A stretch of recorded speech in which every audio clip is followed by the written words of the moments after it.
KTO Radio présente À haute voix, la lecture intégrale des œuvres spirituelles majeures. Aujourd'hui, le mystère des Saints Innocents de Charles Péguy.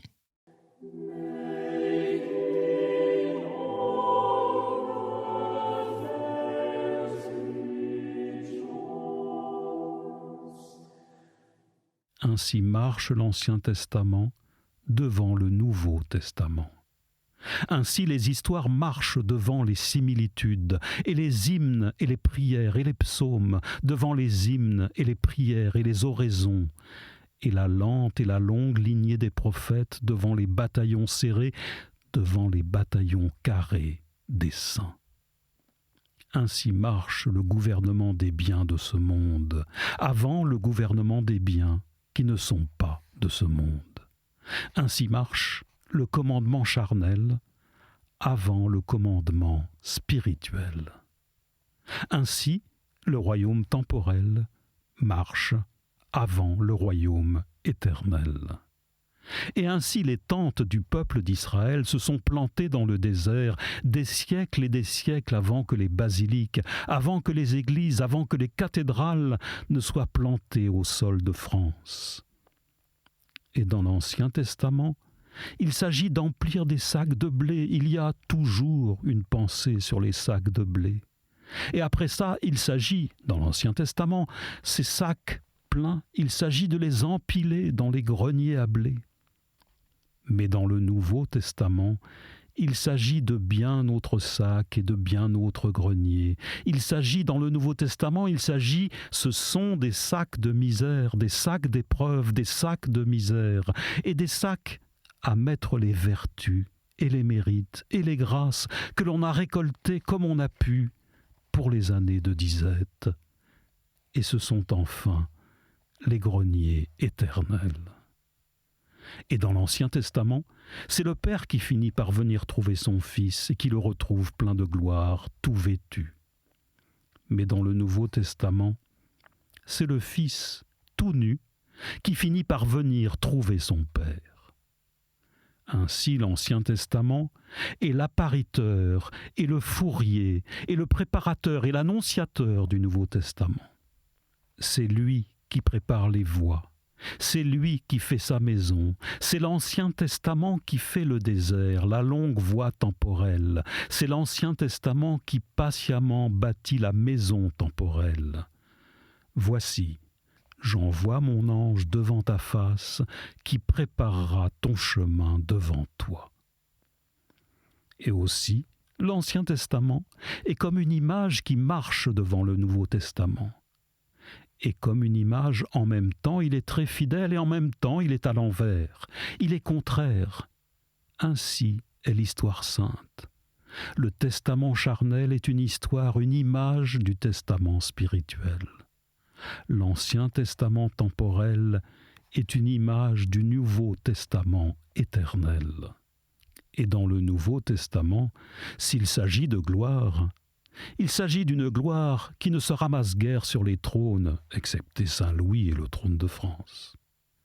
Tout l'Ancien Testament est une figure, une image d'ensemble et de détail, très fidèle, très exacte, mais fidèlement inverse, exactement inverse du Nouveau Testament dans son ensemble et dans son détail.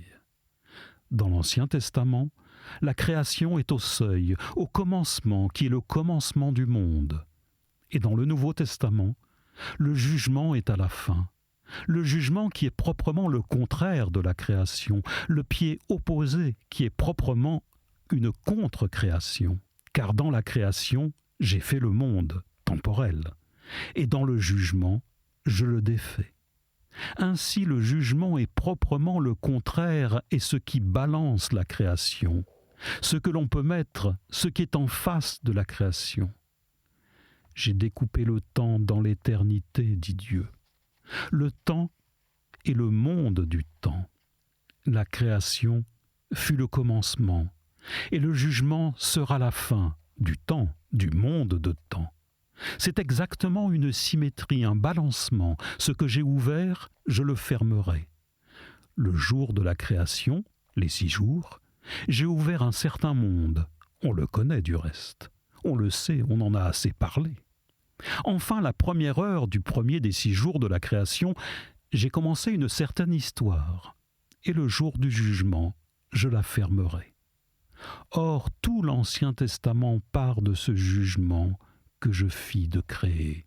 Et tout le Nouveau Testament va vers ce jugement que je ferai de juger. Ainsi, l'Ancien Testament est symétrique au Nouveau, et balance le Nouveau. Et tout l'Ancien Testament part de cette création. Et tout le Nouveau Testament va vers ce jugement. Et dans l'Ancien Testament, le paradis est au commencement, et c'est un paradis terrestre. Mais dans le Nouveau Testament, le paradis est à la fin, et je vous le dis, c'est un paradis céleste. Et tout l'Ancien Testament va vers Jean le Baptiste et vers Jésus. Mais le Nouveau Testament vient de Jésus. Et c'est comme une belle voûte qui monte des 2 côtés vers la clé de voûte. Et Jésus est la clé de voûte. Ainsi est la voûte de cette nef. Et la pierre qui monte suivant la courbe de cette nef, dessinant d'avance et à mesure la courbe de cette voûte, formant la courbe de cette voûte, la pierre qui monte du bas s'avance hardiment et fidèlement et sûrement, en toute sécurité sans aucune inquiétude, parce que montante, elle sait très bien qu'elle trouvera la clé de voûte exactement au rendez-vous, à la juste intersection, au sacré croisement. Et la clé de voûte, c'est Jésus.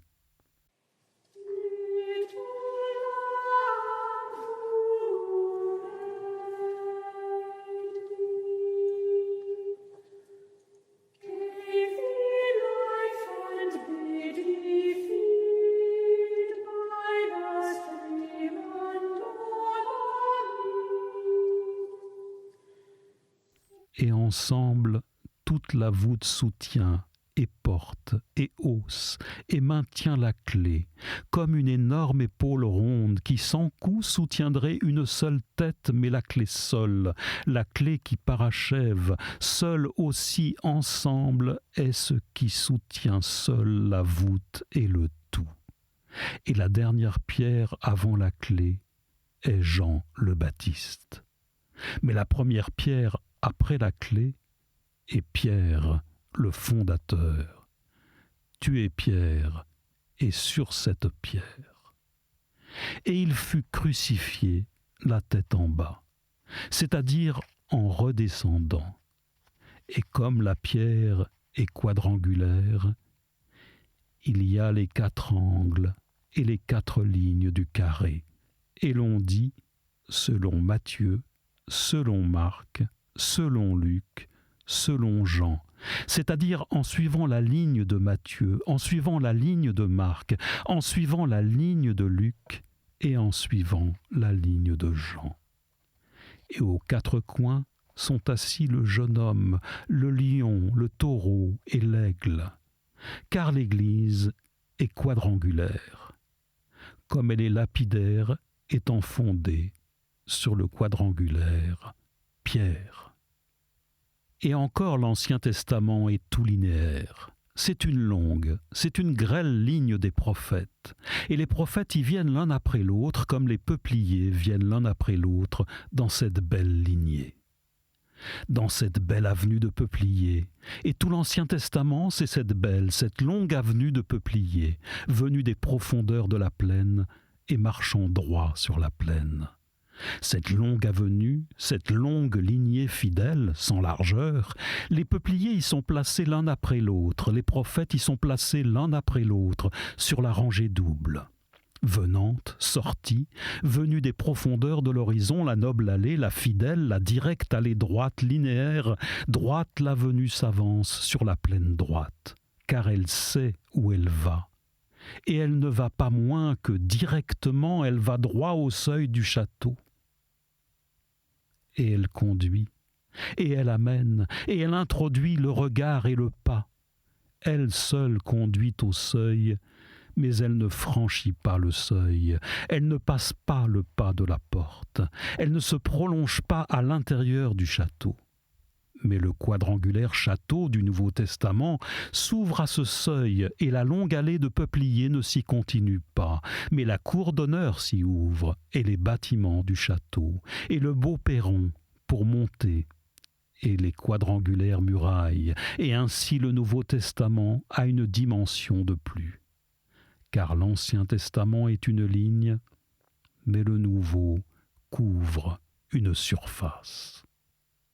Ou encore l'Ancien Testament est cette fine, cette grêle, cette uniquement fidèle allée de peupliers perdue dans la plaine rase, mais le Nouveau Testament est le solide parc du château, le robuste bois de chêne carré, bien clos derrière ses quadrangulaires murailles et qui couvre toute la surface.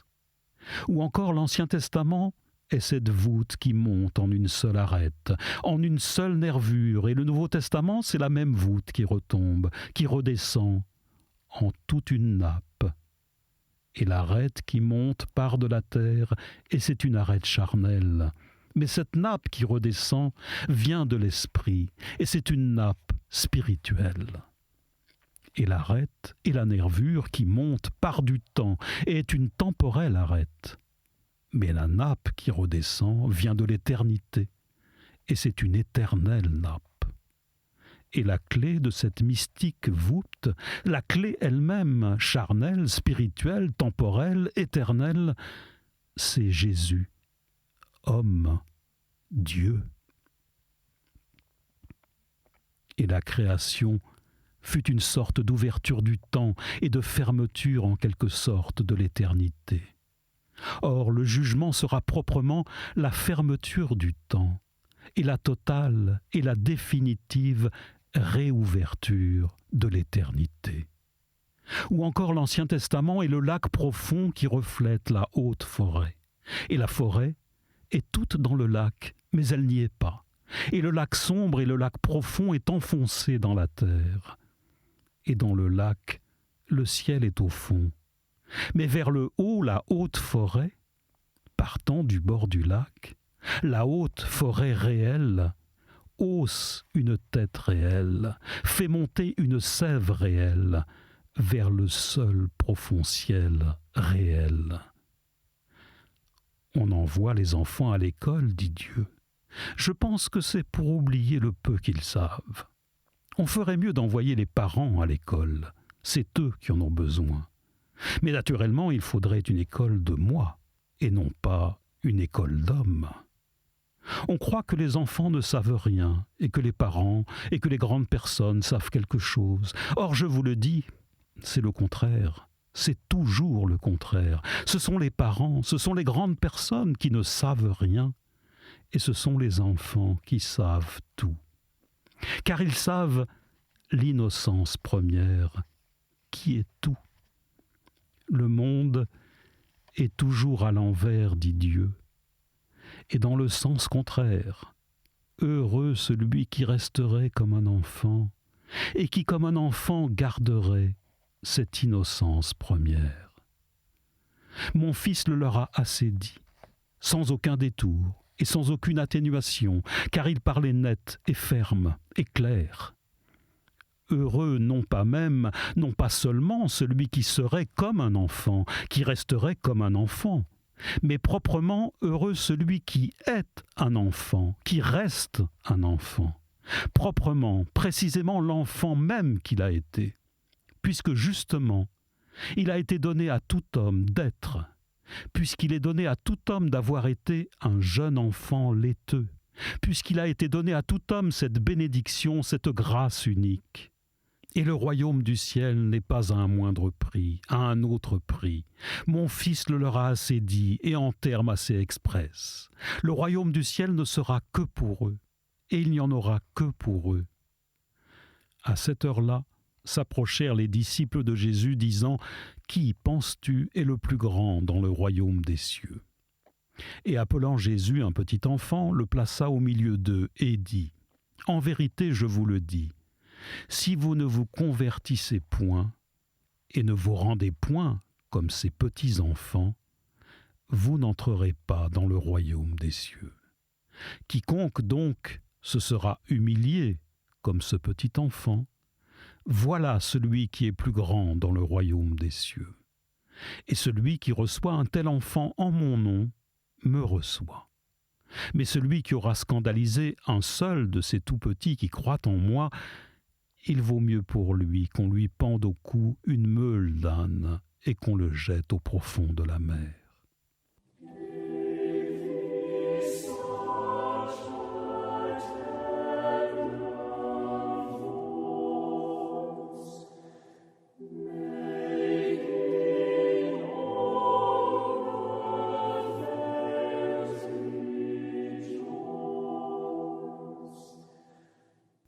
On a des écoles, dit Dieu, je pense que c'est pour désapprendre le peu que l'on sait.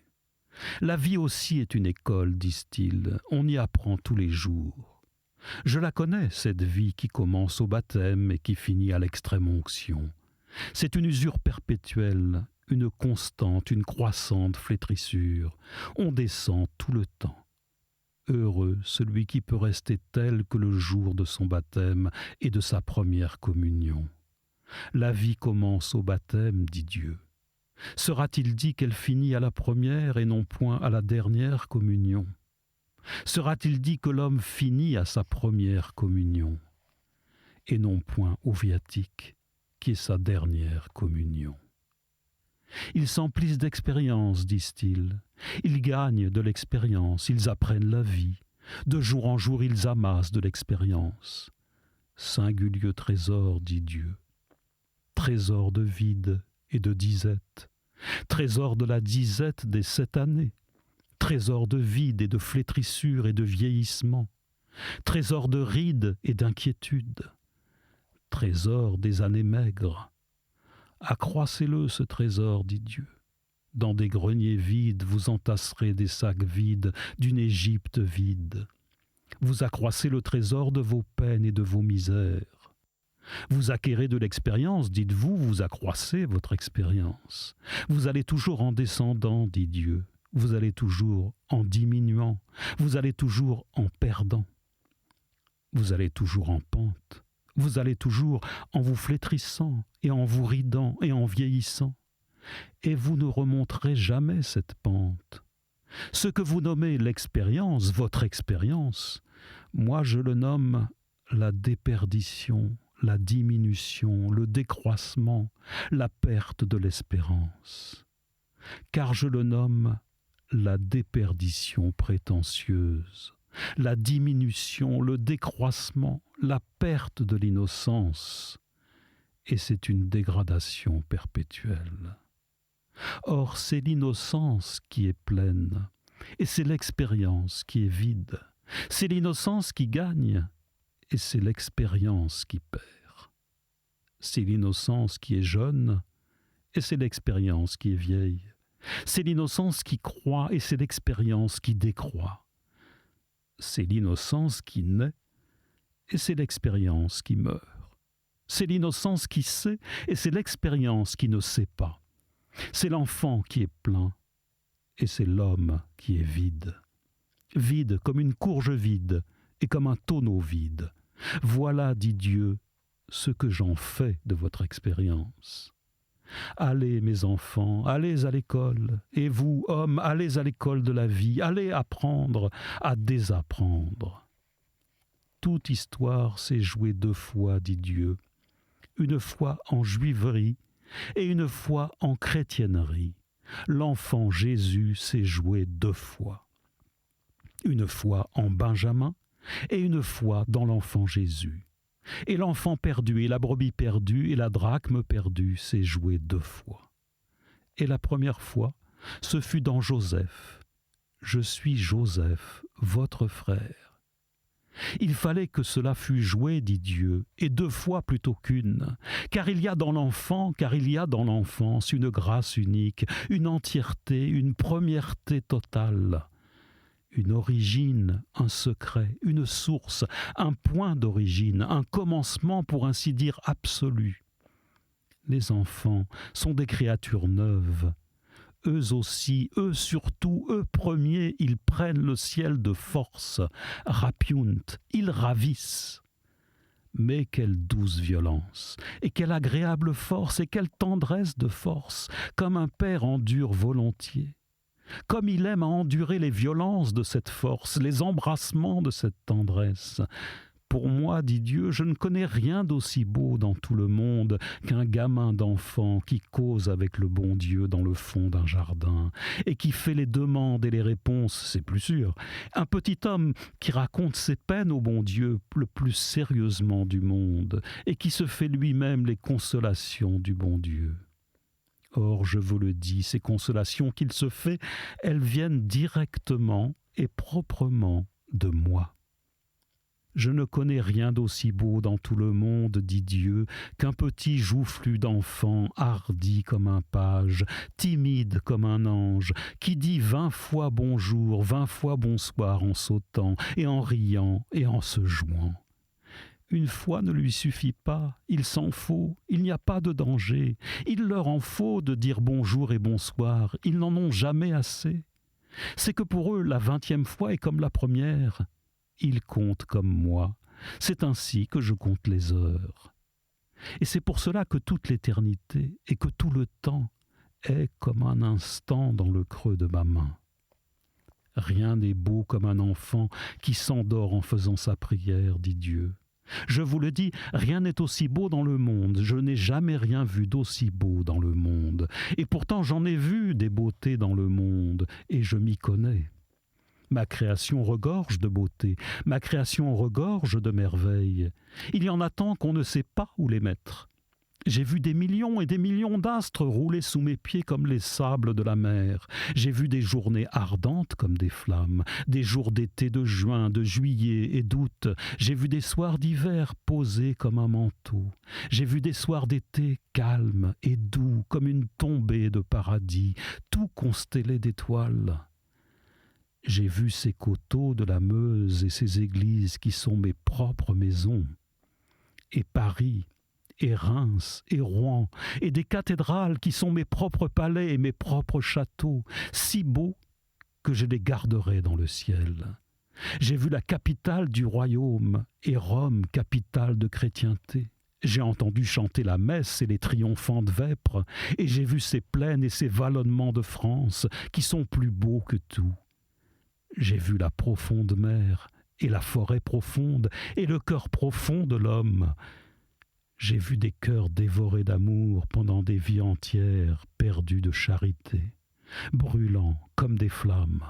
J'ai vu des martyrs si animés de foi tenir comme un roc sur le chevalet sous les dents de fer, comme un soldat qui tiendrait bon tout seul toute une vie parfois, pour son général apparemment absent. J'ai vu des martyrs flamber comme des torches, se préparant ainsi les palmes toujours vertes. Et j'ai vu perler sous les griffes de fer des gouttes de sang qui resplendissaient comme des diamants. Et j'ai vu perler des larmes d'amour qui dureront plus longtemps que les étoiles du ciel. Et j'ai vu des regards de prière, des regards de tendresse perdus de charité qui brilleront éternellement dans les nuits et les nuits. Et j'ai vu des vies tout entières, de la naissance à la mort, du baptême au viatique, se dérouler comme un bel écheveau de laine. Or je le dis, dit Dieu, je ne connais rien d'aussi beau dans tout le monde qu'un petit enfant qui s'endort en faisant sa prière sous l'aile de son ange gardien et qui rit aux anges en commençant de s'endormir, et qui déjà mêle tout ça ensemble et qui n'y comprend plus rien et qui fourre les paroles du Notre Père à tort et à travers pêle-mêle dans les paroles du Je vous salue Marie, pendant qu'un voile déjà descend sur ses paupières, le voile de la nuit sur son regard et sur sa voix. C'était À Haute Voix, une émission de KTO Radio. Aujourd'hui, le mystère des Saints Innocents de Charles Péguy. Lecture, Michel Bonneton. Captation et réalisation, Aymeric Plouinec et Thibaut Dagalier. Une émission disponible en podcast sur ktoradio.com et sur l'application KTO Radio.